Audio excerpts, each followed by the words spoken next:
여러분, 한번 상상해 보시죠. 어느 날 한 자동차 회사가 세상에서 가장 빠르고 똑똑한 슈퍼카를 발명한 거예요. 네, 완전히 압도적인 성능의 차를요. 맞아요. 성능이 너무 좋으니까 전 세계에서 수백만 대씩 주문이 막 밀려들었죠. 그런데 생산 라인을 돌리다 보니까 아주 치명적인 사실을 하나 깨닫게 됩니다. 연료가 없다는 거 말씀이시죠? 네, 맞습니다. 이 슈퍼카 수백만 대를 굴리려면 아주 특수한 연료가 필요한데 그 연료양이 그러니까 현재 지구상에 있는 모든 정유사가 1년 내내 생산하는 양을 영혼까지 끌어모아도 턱없이 부족하다는 겁니다. 차는 다 만들어놨는데 정작 연료가 없어서 시동조차 걸 수 없는 초유의 사태가 벌어진 거죠? 그렇죠. 자, 여러분, 이게 그저 과장된 비유 같으신가요? 사실 전혀 과장이 아닙니다. 지금 당장 글로벌 테크 시장 가장 깊숙한 곳에서 정확히 똑같은 일이 벌어지고 있으니까요. 와, 진짜 소름 돋네요. 네, 여기서 슈퍼카는 방금 발표된 최첨단 AI 칩이고요. 그 연료는 바로 그 칩이 작동하기 위해 막 진짜 블랙홀처럼 빨아들이는 막대한 양의 메모리 반도체입니다. 청취자들 여러분, 환영합니다. 오늘 저희가 파헤쳐볼 수많은 리포트와 분석 자료들은 단순한 테크 뉴스가 아닙니다. 아주 거대한 나비 효과에 대한 이야기죠. 맞습니다. 자, 하나씩 풀어볼까요? 방금 말씀드린 그 단 하나의 AI 칩이 어떻게 전 세계 메모리 시장을 빨아들이고 또 지구의 전력망을 마비시키며 종국에는 우주 산업과 여러분의 주식 계좌가 있는 한국 금융시장까지 근본적으로 재편하고 있는지 그 점들을 다 연결해 볼 겁니다. 네, 오늘 주제 정말 방대하고 흥미롭습니다. 이번 심층 분석 기대하셔도 좋습니다. 그럼 바로 들어가 보죠. 모든 문제의 시작점, 도대체 지금 AI의 뇌 구조에 무슨 일이 생기고 있는 건가요? 일단 AI의 패러다임 자체가 그러니까 진화의 방향이 완전히 바뀌었다는 사실부터 짚고 넘어가야 합니다. 진화 방향이요? 네, 지금까지 우리가 봤던 챗 GPT 초기 모델 같은 AI는 학습, 즉 트레이닝의 시대에 머물러 있었거든요. 수많은 데이터를 집어넣고 공부시키는 그 단계 말씀이시죠? 맞아요. 수많은 교과서를 막 도서관에 틀어박혀서 수년간 줄치며 외우면 단계였죠. 그런데 지금은 그 똑똑해진 뇌를 가지고 실전에 투입되는 추론의 시대로 완전히 넘어갔습니다. 추론, 그러니까 영어로는 인퍼런스라고 하는 거군요. 네, 전 세계 수억 명의 사람들이 실시간으로 던지는 복잡한 질문에 진짜 0.1초 만에 답을 내놓고 행동해야 하는 그런 실전 무대인 거죠. 와, 도서관에서 혼자 공부하는 거랑 수능 시험장에서 실시간으로 막 문제를 푸는 건 완전히 다른 차원의 에너지가 필요하잖아요. 정확합니다. 그게 바로 핵심이에요. 제가 자료를 보니까 북미 5대 빅테크, 그러니까 클라우드 서비스 제공자들의 내년 AI 인프라 투자액이 무려 1,160조 원에 달하더라고요. 어마어마한 숫자죠. 네, 진짜 전년 대비 엄청나게 폭증한 본데 특히 AI 추론 연산 능력이 전년 대비 122%나 뛰어오를 거란 분석이 있습니다. 그리고 이 거대한 추론 시장을 싹쓸이하려고 엔비디아가 내놓은 게 바로 베라 CPU인 거고요. 네, 엔비디아의 최근 어닝 서프라이즈를 견인한 진정한 숨은 주역이 바로 그 베라 CPU입니다. 우리가 흔히 아는 GPU랑은 좀 다른 건가요? 완전히 다릅니다. 이 칩은 스스로 생각하고 행동하는 이른바 에이전틱 AI에 최적화되어 있거든요. 이 베라 CPU가 만들어낼 신규 시장 규모만 약 300조 원으로 추산될 정도니까요. 300조 원이요? 와, 진짜 입이 안 다물어지네요. 그런데 제가 여기서 자료를 보다가 진짜 제 눈을 의심한 부분이 있어요. 메모리 용량 부분 말씀하시는 거죠? 네, 베라 CPU 한 개당 그 LPDDR5라는 메모리가 무려 최대 1536GB나 붙어야 한다고요? 네, 맞습니다. 게다가 이걸 소캠 방식으로 공급해야 한다는 내용이 있던데 솔직히 일반인 입장에선 이게 얼마나 말이 안 되는 숫자인지 와닿지가 않거든요. 이 소캠이 대체 뭔가요? 이게 아주 중요한 기술적 포인트인데요. 소캠은 쉽게 말해서 메모리 반도체를 칩에 아주 가깝게 사실상 한 몸처럼 그냥 딱 붙여버리는 패키징 기술입니다. 멀리 떨어져 있으면 안 되나요? 안 되죠. 추론 AI는 진짜 찰나의 순간에 엄청난 양의 데이터를 꺼내 써야 하잖아요. 근데 메모리가 조금이라도 멀리 떨어져 있으면 병목 현상이 생겨서 속도가 확 떨어지거든요. 그래서 제일 빠르고 전력 효율 좋은 LPDDR5 메모리를 칩 하나하나에 통째로 붙인다는 거군요. 네, 무려 1536GB씩이나요.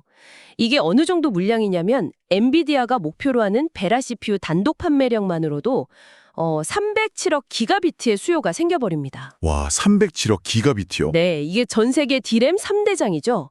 삼성전자, SK 하이닉스, 마이크론. 이 세 회사의 1년치 공급량을 싹 다 합쳐도 모자란 그야말로 우주적인 규모입니다. 잠깐만요. 아니, 전 세계 공장을 1년 내내 풀가동해도 이 칩 하나에 들어갈 메모리조차 다 못 된다고요? 네, 맞습니다. 전 반잼 메모리 시장에 엄청난 대란이 일어나는 거 아닙니까? 그러니까 지금 시장의 룰이 완전히 깨지고 있는 거예요. 예를 들어 낸드 플래시를 만드는 샌디스크 같은 경우는 2027년까지 무조건 공급 부족이 올 거라고 확신하고 있거든요. 아, 그래서 비즈니스 모델을 바꾼 건가요? 네, 아예 기존의 단기 판매를 싹 접고 장기 계약으로 비즈니스 모델을 완전히 틀어버렸습니다. 부르는 게 값이 된 상황인 거죠. 와, 진짜 배짱 영업이네요. 그 여파로 일본의 키옥시아는 기업 가치가 시총 30조 엔을 돌파하면서 일본 시총 4위로 수직 상승해버렸고요. 대박이네요. 한국 기업 리포트 중에 MK전자라는 곳이 등장하는 것도 다 같은 맥락이군요. 맞습니다. AI 칩에 고용량 메모리를 아파트처럼 막 높게 쌓아올려야 하잖아요. 네네, 그렇죠. 근데 이 층과 층 사이를 미세한 선으로 연결해주는 와이어 분등 수요가 기하급수적으로 폭발하면서 MK전자가 엄청난 수혜를 입는다는 분석이죠. 야, 진짜 하나라 터지니까 연쇄 폭발이 일어나는군요. 그래서 여기서 우리가 꼭 짚고 넘어가야 할 경제적 변화가 하나 있습니다. 뭔데요? 지금 증권가에서는 삼성전자나 SK하이닉스 같은 메모리 기업들을 두고 PBR에서 PER로 밸류에이션 패러다임 자체가 바뀌고 있다고 분석하고 있습니다. PBR, PER, 경제 뉴스에서 매일 듣는 단어이긴 한데 이게 구체적으로 청취자 여러분이나 투자자들에게 왜 그렇게 중요한 변화인 건가요? 그건 기업 가치의 본질적인 평가 기준이 완전히 리셋됐다는 뜻이니까요. 리셋이요? 네, 그동안 메모리 반도체는 약간 쌀이나 철강처럼 수요와 공급에 따라 가격이 오르락내리락하는 그냥 흔한 원자재 취급을 받았잖아요. 아, 그렇죠. 반도체 사이클 탄다고 맨날 그랬죠. 네, 그래서 이 회사가 가진 공장이나 설비 자산이 얼마냐 이걸 따지는 PBR, 즉 주가 순자산 비율로 평가를 받았거든요. 네네. 그런데 이제는 AI라는 이 거대한 괴물이 모든 메모리를 블랙홀처럼 삭스리하면서 반도체를 공급하는 쪽이 절대적인 갑이 되어버렸습니다. 물건이 없어서 못 파니까요? 맞아요. 하방 리스크가 아예 막혀버린 이른바 구조적 슈퍼사이클에 진입한 겁니다. 와, 구조적 슈퍼 사이클. 그래서 이제는 애플이나 구글처럼 이 회사가 앞으로 얼마나 독점적으로 안정적으로 돈을 벌어들일 수 있느냐 이걸 보는 PER, 주가 수익 비율로 평가받기 시작했다는 거죠. 그러니까 단순한 제조업 공장이 아니라 대체 불가능한 관력을 쥔 테크 기업으로 신분 상승을 했다. 이렇게 보면 되겠네요. 정확합니다. 좋습니다. 자, 그런데 저는 이 자료들의 다음 챕터로 넘어가면서 진짜 숨이 턱 막혔습니다. 전력 문제 보셨군요. 네, 방금 우리가 막 세상의 모든 메모리를 다 끌어모았잖아요. 근데 이 거대한 AI 인프라가 작동하려면 전기가 필요합니다. 그것도 상상을 초월하는 전기요. 맞습니다. 이게 칩이랑 메모리가 아무리 많아도 전기가 없으면 고철더러리에 불과하니까요. 그러니까요. 자료에 따르면 북미 빅테크들의 데이터 센터 전력 소비량이 기존 2.8기가와트에서 무려 18기가와트로 6.4배나 폭증할 예정이라고 나옵니다. 18기가와트면 정말 엄청난 양입니다. 제 말이요. 원자력 발전소 하나가 보통 1기가와트 정도 전기를 만든다고 치면 데이터 센터 돌리려고 원전 18개를 통째로 쏟아부어야 한다는 거잖아요. 게다가 지금 거시경제 상황도 안 좋죠. 네, 이란 전쟁 장기화 때문에 국제 유가가 배럴당 $100를 돌파하면서 전 세계적으로 에너지 안보에 비상이 걸렸으니까요. 네, 그래서 미국 내 ESS, 즉 에너지 저장 장치 1분기 설치량이 전년 대비 32%나 늘어나며 역대 최고치를 찍은 겁니다. 아, 한국의 전력기기 회사들, 그 초고화 변압기를 만드는 산일전기나 LS 일렉트릭의 목표가가 32만 5천 원으로 대폭 상향된 것도 결국 미국 시장의 이런 엄청난 수요 때문이고요. 네, 노후화된 미국의 전력망을 교체하는 기본 수요에다가 AI 데이터 센터 전력 수요까지 폭탄처럼 얹혀지면서 한국 전력기기 기업들이 독보적인 중장기 성장을 보장받고 있는 거죠. 근데 여기서 한 가지 큰 의문이 생깁니다. 어떤 부분이죠? 제가 자료의 세부 항목을 꼼꼼히 보니까 미국 연방정부의 인허가 병목 현상 때문에 현재 대기 중인 태양광이나 ESS 프로젝트만 무려 467개라고 나와 있거든요. 아, 송전망 구축 지연 문제요? 네. 아무리 돈이 많아도 송전탑 세우고 전력망 까는 건 막 정부 허가도 받아야 하고 주민들 반대도 설득해야 하잖아요. 이렇게 전력망 확충이 꽉 막혀버리면 결국 아무리 뛰어난 AI 칩을 만들어봤자 서버에 꽂을 전기가 없어서 AI 혁명 자체가 멈추는 거 아닙니까? 사실 보통의 산업이라면 딱 거기서 성장에 멈췄겠죠. 그렇죠. 길이 없으니까요. 하지만 AI와 이 빅테크 자본의 결합은 정말 상상을 초월합니다. 무슨 뾰족한 수라도 있나요? 만약 길이 막히면 이들은 아예 우회로 새로운 길을 뚫어버리거든요. 혹시 일론 머스크가 최근에 어떤 결정을 내렸는지 아십니까? 스페이스X요? 글쎄요. 로켓 쏘는 회사 아닌가요? 지금 텍사스에 거대한 AI 데이터 센터를 짓고 있는데요. 전력망 연결을 정부 인허가 받으면서 기다리다 지치니까 아예 28억 달러, 우리 돈으로 약 3.8조 원 규모의 가스터빈을 직접 계약해버렸습니다. 와, 잠깐만요. IT 기업이 전력망 연결을 기다리기 답답하다고 자기들 앞마당에 수조 원짜리 화력 발전소를 직접 사서 지어버린다고요? 이게 진짜 말이 되나요? 그만큼 지금 AI 주도권 경쟁이 1분 1초가 아쉬운 피말리는 생존 싸움이라는 반증이죠. 와, 진짜 스케일이 다르네요. 더 재미있는 건 한국의 HD 현대중공업 사례입니다. 최근에 680메가와트 규모의 중속 엔진을 수주했는데요. 엔진이요? 그거 원래 거대한 선박에 들어가는 배 엔진 아닌가요? 맞아요. 근데 이걸 육상에 있는 AI 데이터 센터 발전용으로 납품하기로 하는 겁니다. 세상에. 배에 들어가는 엔진을 뜯어다가 산속 데이터 센터 돌리는 데 쓴다고요? 네. 국가가 깔아주는 중앙 전력망에 의존하지 않고 아예 내가 필요한 전기를 내가 직접 만들어서 쓰겠다는 거죠. 이런 분산형 전력 솔루션이라는 기상천외한 거대한 새로운 시장이 열리고 있는 겁니다. 진짜 지독하네요. 이렇게 지구에서 전기를 긁어 모으다 못해 발전소까지 직접 짓는 AI 기업들이 이제는 아예 지구라는 행성의 인프라 한계를 벗어나려 하고 있다는 내용도 있습니다. 우주로 가는 이야기군요. 네, 여기서부터 스케일이 정말 우주적으로 커지는데요. 자, 여기서부터 진짜 재밌어집니다. 사실 그럴 수밖에 없는 필연적인 흐름이에요. 소프트웨어의 진화 속도는 진짜 기하급수적인데 전선을 깔고 발전소를 짓는 이 지구의 물리적 인프라 속도는 그걸 절대 따라갈 수가 없거든요. 그래서 등장한 게 엔스로픽과 스페이스X의 계약이죠. 엔스로픽이라면 최근 2분기에 109억 달러 매출을 올리고 첫 영업흑자를 예고하면서 기업가 측면에서 오픈 AI를 역전해버린 최고 수준의 AI 기업 아닙니까? 네, 지금 가장 핫한 기업이죠. 근데 우리는 보통 AI 기업들이 클라우드 회사랑만 계약하는 줄 알았거든요. 근데 이 엔스로픽이 우주 로켓 기업인 스페이스X에 컴퓨터 비용으로 총 40억 달러 이상을 지급한다는 엄청난 자료가 있습니다. 네, 천문학적인 금액이죠. AI 물리적 공간이 진짜로 지구를 벗어나고 있다는 뜻일까요? 왜 이렇게 큰 돈을 우주회사에 쏘는 겁니까? 이게 바로 일론 머스크가 구상하는 우주 데이터 센터 비전과 맞닿아 있습니다. 우주 데이터 센터요? 네, 머스크는 스타링크 위성망을 넘어서 100테라와트 규모의 컴퓨팅 파워를 우주 궤도에 직접 구축하려는 야심을 가지고 있거든요. 와우, 우주 공간에요? 왜 굳이 거기다가 짓죠? 지구에서는 도저히 이 막대한 전력 감당도 안 되고 서버열시키는 냉각 문제도 너무 골치 아프잖아요. 아, 하긴 우주는 차가우니까요. 네, 온도가 영하로 뚝 떨어지는 데다가 태양광 에너지를 무한으로 쓸 수 있으니까 아예 우주 공간에 서버를 띄우겠다는 거죠. 엔스트로픽은 이 우주 컴퓨팅 파워를 남들보다 먼저 선점하기 위해 천문학적인 베팅을 한 거고요. 와우, 100테라와트의 우주 데이터 센터라니? 진짜 SF 영화가 현실이 되네요. 스페이스X가 41층 아파트 높이의 역대급 로켓 그 스타쉽 V3 시험 비행을 서두르는 것도 결국 그 무거운 서버들을 우주로 실어 날라야 하기 때문이군요. 정확히 보셨습니다. 그리고 이걸 현실화하려면 돈이 어마어마하게 들 텐데 그래서 스페이스X가 6월에 기업가치 1.75조 달러라는 역사상 최대 규모의 메가 IPO, 즉 상장을 준비하고 있는 거고요. 그렇습니다. 올가을에 오픈 AI 역시 IPO 속도전을 예고하고 있죠.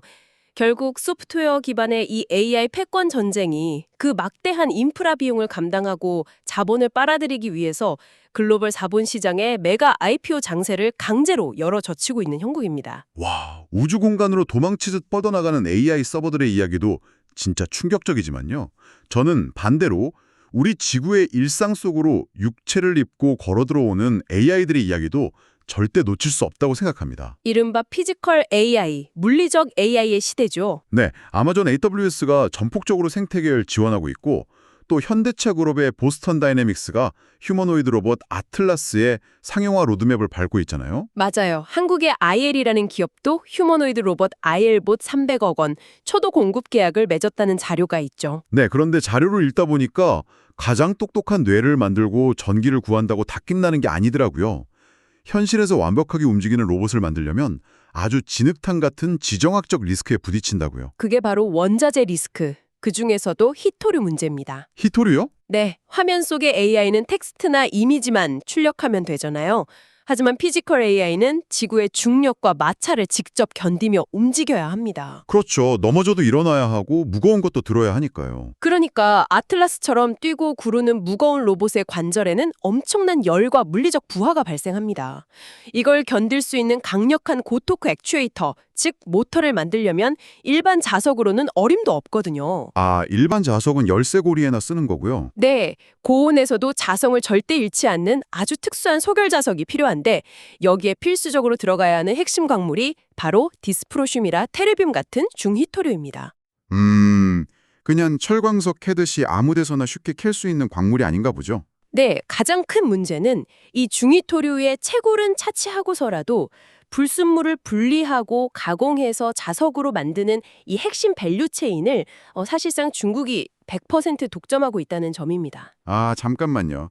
그러니까 이 상황을 요약해보자면 인류 역사상 가장 똑똑한 두뇌는 막 미국 실리콘밸리에서 천문학적인 전기를 쏟아부어서 만들었는데 네, 정작 그 두뇌가 현실 세계에서 손가락 하나 까딱하기 위해 필요한 관절의 통제권은 전적으로 베이징에 있다는 거네요.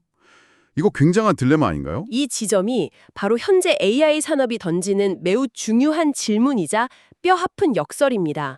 자료에서도 명확히 드러나듯이 보스턴 다이내믹스가 IPO 상장을 준비하는 과정에서 이 히토류 조달의 불안정성이 기업 밸류에이션에 아주 치명적인 리스크로 부각되었거든요. 아, 투자자들 입장에선 언제 관절이 끊길지 모르는 로봇 회사에 돈을 넣기 불안하겠죠. 맞습니다. 그래서 정치적 입장을 다 떠나서 아주 객관적인 현실만 놓고 볼 때 미래의 AI 주도권 경쟁은 이제 코딩 잘하는 알고리즘 싸움을 넘어서고 있는 겁니다. 그럼 무슨 싸움이죠? 하드웨어를 직접 누가 찍어내고 히토류 같은 필수 핵심 광물 공급망, 즉 지정학적 초크 포인트를 누가 완벽하게 장악하느냐의 싸움으로 본질이 이동하고 있다는 거죠. 똑똑한 뇌를 만들었더니 이제는 몸통을 쟁취하기 위해 국가 간의 광물 전쟁까지 벌어진다. 라, 진짜 압도적이네요. 자, 그럼 여기서 좀 우리의 현실로 돌아와 보겠습니다. 한국 시장 이야기군요. 발 딛고 투자하는 한국의 자본시장에는 어떤 충격파를 던지고 있나요? 제가 자료를 보니까 노무라증권이 코스피 목표치를 무려 11,000포인트로 대폭 상향했더라고요. 네, 숫자가 엄청나죠. 솔직히 이 숫자 너무 비현실적인 낙관론 아닙니까? 지금 코스피 상황을 보면요. 표면적으로는 굉장히 파격적인 숫자처럼 들리지만요. 노무라가 왜 그런 숫자를 던졌는지 그 배경 논리를 뜯어보는 게 중요합니다. 어떤 논리인가요? 일단 방금 우리가 내내 이야기한 글로벌 AI 반도체 슈퍼사이클이 한국의 핵심 수출 기업들 실적을 멱살 잡고 끌어올리는 아주 강력한 구조적 요인이 하나 있고요. 네, 반도체가 돈을 쓸어 담으니까요. 또 다른 이유는요? 더 중요한 두 번째 이유는 바로 정부의 기업 밸류업 기조와 맞물린 자본시장의 강제적인 체질 개선입니다. 체질 개선이요? 사실 한국 주식시장 하면 늘 따라붙는 꼬리표가 있잖아요. 코리아 디스카운트. 그렇죠. 당장 이번 분석 자료에도 삼성전자 노사가 세전 영업이익의 12%를 성과급으로 지급하기로 합의하면서 파업 우려는 간신히 껐지만 소액주주 단체들이 주주총회 결의 없는 성과급 배정은 무효라면서 소송을 예고한 사건이 나오거든요. 내 주주 행동주의가 극단적으로 격화되고 있죠. 맞아요. 주주들의 권리의식은 막 높아지는데 여기에 빚내서 투자하는 신용잔고가 4조 원을 돌파할 만큼 투자자들의 FOMO 현상, 투기적인 쏠림도 엄청 심하고요. 이런 복잡한 상황에서 정부가 꺼내든 한국판 베어허그라는 제도가 도대체 뭘 바꿀 수 있다는 건가요? 베어허그, 곰의 포옹이라니 이름은 참 귀엽고 따뜻해 보이는데요. 이름은 귀엽지만 저평가된 기업 경영진 입장에서는 진짜 등골이 서늘해지는 무서운 제도입니다. 아, 그런가요? 이 베어허그라는 게 원래 적대독 M&A 시장에서 쓰는 용어거든요. 네. 주가가 턱없이 낮게 방치된 이른바 저 PBR 기업이 계속해서 주주 가치를 훼손하고 아무것도 안 할 경우에 밖에서 누군가 프리미엄을 딱 얹어서 이 가격에 회사를 넘겨라라고 공개 매수를 제안하잖아요. 네네. 그럼 이사회가 이걸 자기들 맘대로 거절할 수 없게 제도로 강제해버리는 겁니다. 아, 자, 그래서 이게 다 무슨 의미일까요? 예전 같으면 오너 일가가 그냥 우리 회사 안 팔아 하고 거절하면 끝이었는데 이제는 그 제안이 일반 주주들에게 이익이 된다면 무조건 응해야 한다는 뜻인가요? 정확합니다. 이사회가 지배주주, 즉 오너 한 명을 위해서가 아니라 전체 주주를 위해 충실해야 한다는 의무를 제도적으로 못 박아버리는 거죠. 와, 그거 엄청난 변화네요. 최근 동국홈딩스 같은 사례에서 보듯이 정부가 이 제도를 아주 강력하게 밀어붙이고 있습니다. 여기에 더해서 외국인 개인 투자자의 국내 ETF 투자까지 허용하면서 외부 자본이 막 쏟아져 들어올 유입 경로를 활짝 열어버렸죠. 근데 이런 강제적인 조치들이 정말 제 주식 계좌나 경제 생활에 변화를 가져올 만큼 코리아 디스카운트를 깰 수 있을까요? 일본이 정확히 이 방식으로 시장을 뜯어고쳤다는 선행 사례를 보면 답이 나옵니다. 일본도 그랬나요? 네, 일본 역시 지배주주 중심의 굉장히 폐쇄적인 기업 문화가 심했는데요. 행동주의 펀드의 공격을 허용하고 이사회 압박 제도를 도입한 후에 적대적 M&A 건수가 진짜 폭증했습니다. 아, 시장에 압력이 가해진 거군요. 맞아요. 그 결과 만년 저평가받던 니케이 지수의 거대한 리레이팅이 일어났죠. 한국 시장 역시 그동안 오너 중심으로 굳어져 있던 낡은 지배 구조가 이제 주주 충실 의무와 자본의 강제력에 의해 산산조각 나고 주주 중심으로 재편되는 그 구조적 변화의 초입에 서 있다고 노무라는 분석한 겁니다. 와, 칩 하나에서 시작된 변화가 여기까지 오네요. 자, 오늘 저희가 짚어본 점들을 쭉 한번 연결해 보겠습니다. 네, 흐름이 아주 명확하죠. 엔비디아가 설계한 손톱만한 칩 하나가 추론의 시대를 활짝 열었습니다. 그 칩이 작동하기 위해 전 세계 메모리를 다 빨아들이면서 시장의 밸류에이션 평가 기준 자체를 PBR에서 PER로 바꿔버렸죠. 그리고 그 과정에서 막대한 전기가 필요해졌고요. 맞습니다. 데이터 센터 때문에 미국 전력망이 마비되자 IT 기업들이 화력 발전기를 직접 사들이고 덩달아 한국 전력기기 기업들이 돈을 쓸어 담고 있습니다. 인프라의 반격이죠. 이 인프라 병목을 피하려고 AI는 우주 공간에 데이터 센터를 짓겠다며 수조 원을 스페이스X에 쏟아붓고 있고 반대로 현실 세계로 내려온 피지컬 AI 로봇들은 중국이 꽉 틀어쥔 히토류라는 지정학적 초크 포인트에 빠졌습니다. 네. 그리고 이 모든 거대한 혼돈의 폭포수가 마침내 한국 금융시장의 낡고 폐쇄적인 규제들마저 강제로 부숴버리고 기업 밸류업을 이끌어내고 있죠. 진짜 정보가 범람하는 시대잖아요. 매일같이 쏟아지는 단편적인 뉴스들에 휘둘리지 않고 그 파편화된 뉴스들 사이에 맥락을 읽어내는 것. 네, 그것이야말로 여러분의 시간과 소중한 자산을 지키는 가장 확실한 무기이자 나침반일 겁니다. 맞습니다. 오늘 깊이 있는 분석 정말 흥미로웠습니다. 자, 이 엄청난 이야기들을 갈무리하면서 청취자 여러분께 마지막으로 한 가지 묵직하고 도발적인 질문을 던지며 오늘의 시간을 마무리하고 싶습니다. 어떤 질문이죠? 오늘 우리가 자료를 통해 봤듯이 AI 데이터 센터 하나에 막대한 전력이 소모되고요. 사람처럼 걷는 로봇 하나를 만들기 위해 희귀한 광물이 대량으로 필요합니다. 그렇다면 한 가지 질문이 남습니다. 네. 언젠가 물리적 AI가 보편화된다고들 하지만 사실 이 엄청난 에너지와 물리적 비용을 감당할 수 있는 건 극소수의 초거대 기업이나 국가 권력뿐 아닐까요? 불평등 문제군요. 네. 어쩌면 완벽한 피지컬 AI의 혜택을 누리는 계층과 그저 화면 속 텍스트 AI에 만족해야 하는 계층으로 인류의 인프라 격차가 극단적으로 나뉘는 미래가 오고 있는 것은 아닐지 한번 고민해 보시기 바랍니다. 정말 많은 생각을 하게 만드는 포인트네요. 오늘 이 묵직한 가능성에 대해 깊이 생각해 보시길 바라며 오늘의 심층 분석은 여기서 마치겠습니다.